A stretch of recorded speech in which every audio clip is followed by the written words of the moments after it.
السلام علیکم احساس زندگی چینل کے محترم ناظرین، آپ نے ملا نصیر الدین کا نام تو سنا ہوگا۔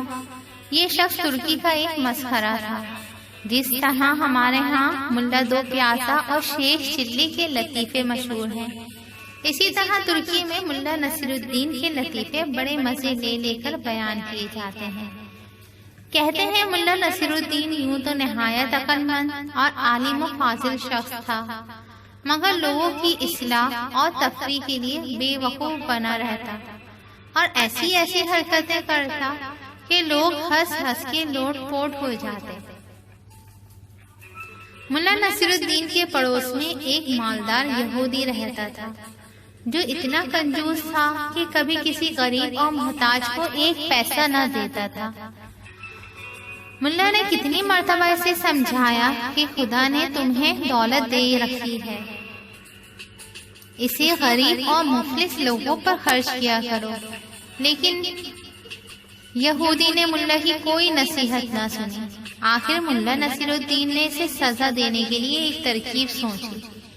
ایک روز صبح سویرے وہ نماز پڑھ کر زور زور سے دعا مانگنے لگا، یا اللہ، اگر تو مجھے 1000 اشرفیوں کی تھیلی بھیج دے تو میں اسے محتاجوں پر صرف کر دوں، لیکن اگر اس میں سے 1 اشرفی بھی کم ہوئی تو ہرگز قبول نہ کروں گا۔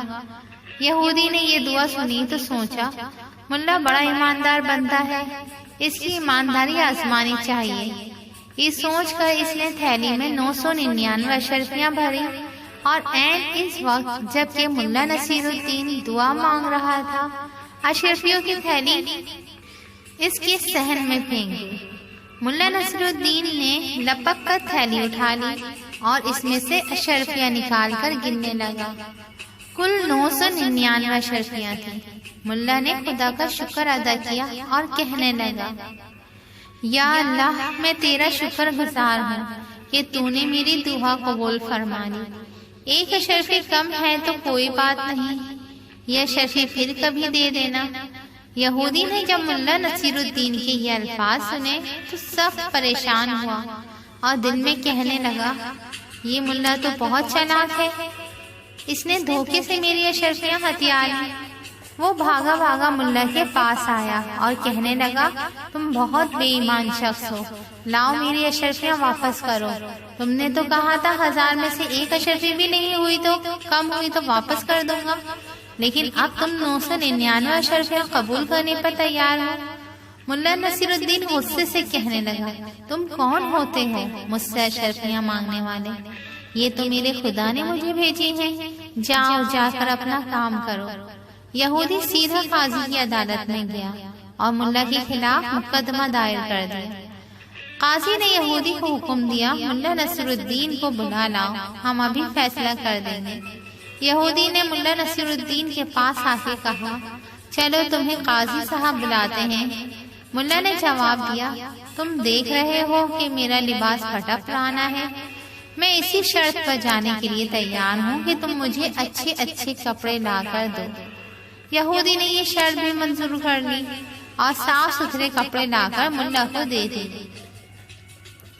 ملا نصیر الدین نے یہ بیش قیمت لباس پہنا تو کہنے لگا، میاں یہودی، کیا اتنا قیمتی لباس پہن کر پیدل ہی قاضی کی عدالت میں جاؤں؟ لوگ دیکھیں گے تو دل میں کیا کہیں گے؟ جاؤ اپنا گھوڑا لے آؤ، اس پر سوار ہو کر جاؤں گا۔ مرتا کیا نہ کرتا، یہودی نے اپنا گھوڑا بھی ملا کے حوالے کر دیا اور ملا صاحب نہایت شان و شوکت سے گھوڑے پر سوار ہو کر قاضی کی عدالت میں پہنچے۔ مقدمہ پیش ہوا۔ قاضی صاحب نے دونوں کو غور سے دیکھا۔ ملا نصیر الدین کا قیمتی لباس اور سواری کا گھوڑا بھی انہوں نے دیکھا اور یہودی کا لباس بھی، اور یہ بھی محسوس کیا کہ وہ پیدل آیا ہے۔ یہودی نے جب سارا قصہ سنایا تو قاضی صاحب نے ملا نصیر الدین سے پوچھا، ملا صاحب، تم اس کے الزام پر کیا جواب دیتے ہو؟ ملا نے جواب دیا، حضور، یہ یہودی میرا پڑوسی ہے اور بڑا جھوٹا شخص ہے۔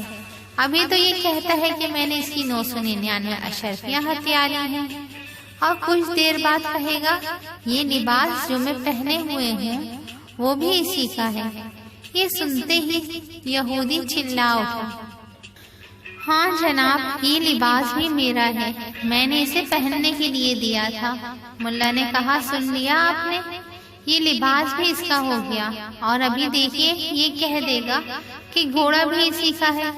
یہودی نے غصے سے چیخ کر کہا، ہاں حضور، یہ گھوڑا بھی میرا ہی ہے، ملا نے مجھ سے سواری کے لیے مانگا تھا۔ قاضی نے جو یہ باتیں سنی تو یہودی کو ڈانٹ پھٹکار کے نکال دیا اور مقدمہ خارج کر دیا۔ یہودی روتا پیٹتا ملا نصیر الدین کے گھر پہنچا اور اس کی بڑی منت سماجت کی۔ ملا نے اس شرط پر اس کی اشرفیاں، لباس اور گھوڑا واپس کیا کہ وہ آدھی اشرفیاں غریبوں میں بانٹ دے گا اور آئندہ بھی نادار لوگوں کی مدد کرتا رہے گا۔ ملا نصیر الدین کے گھر میں بیرکھا ایک درخت تھا جس پر بڑے میٹھے بیر رکھتے تھے۔ وہ انہیں دیکھ دیکھ کر بڑا خوش ہوتا اور بڑے فخر سے کہا کرتا کہ ساری دنیا میں اتنے بڑے اور میٹھے بیر کہیں نہیں ہوں گے۔ ایک روز اس نے اچھے اچھے بیر چھانٹ کر ایک تھالی میں سجائے، تھالی کے اوپر کپڑا ڈالا اور تھالی سر پر رکھ لی اور بادشاہ کے محل کی طرف چل پڑا۔ اسے یہ تحفہ لے جاتے ہوئے کچھ ہی دیر ہوئی تھی کہ بیروں نے تھالی کے اوپر لڑھکنا اور ناچنا شروع کر دیا۔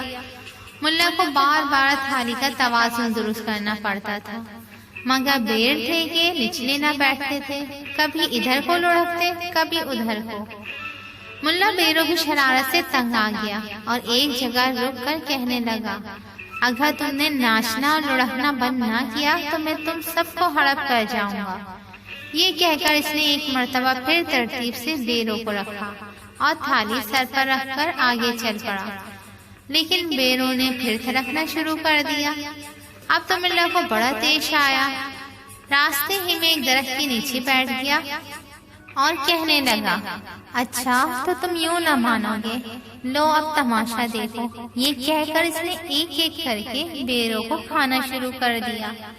جب ایک بیر باقی رہ گیا تو ملا نے اس سے کہا، اگر تمہیں ایک اور موقع دیا جائے تو کیا خاموشی سے چلو گے؟ بیچارہ بیر اپنے ساتھیوں کا حشر دیکھ چکا تھا، اس لیے وہ چپ چاپ تھالی میں پڑا رہا اور ملا نصیر الدین اسے لے کر بادشاہ کے دربار میں پہنچ گیا۔ اس روز بادشاہ سلامت کا موڈ بہت اچھا تھا۔